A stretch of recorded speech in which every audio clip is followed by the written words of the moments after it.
Well, good morning and welcome to what I think is day 30 of Lent. I seem to lose track of the numbers, but I'll know when Lent's over, won't I? But anyway, I think this is day 30 today, so I got yesterday's wrong.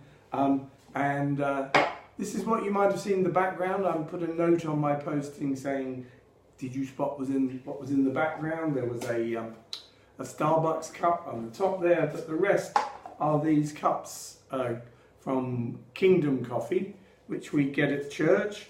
These are recyclable, so hopefully someone at church does recycle them, but we collected them because they might be handy. So here's a tip on how to reuse some of these cups, and Alison's going to tell you about it. Okay, this is, hello everybody. This is an idea that I got at a previous church where we were throwing away these perfectly usable coffee cups, nice and solid. I suddenly thought, why don't I use them as recycled planting pots for my seeds that I was going to plant. So I brought them home, I put holes in the bottom, used a corkscrew to make 3 or 4 holes in the bottom, and I used them to plant seeds. We've got a greenhouse at the back of the house, and that was a good way. I actually like the size of them. It uses more soil, but it means that the plants can grow a bit bigger before you have to transplant them. They've got more of an established root base to them, and they transplant better.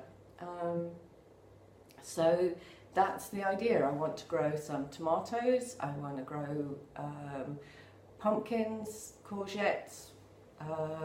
These are good size for squash seeds because they grow quite big.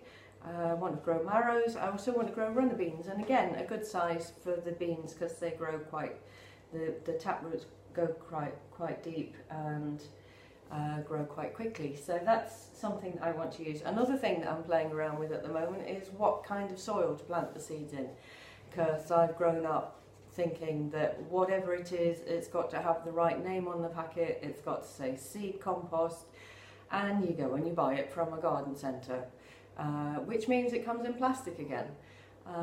So I'm playing around in my head at the moment with what I'm going to plant them in. I'm currently thinking, well, we've got loads of topsoil in the garden and I want to give it a go with the topsoil. It goes against the grain of everything I've done in the past because it has to have a label on saying seed compost, and it's going to challenge me a bit, but there were times before we used to be able to go to a garden centre and buy these plastic sacks with the right label on, where people just grew things in the garden. So I'm going to give that one a go and see how that goes too. Okay, thank you.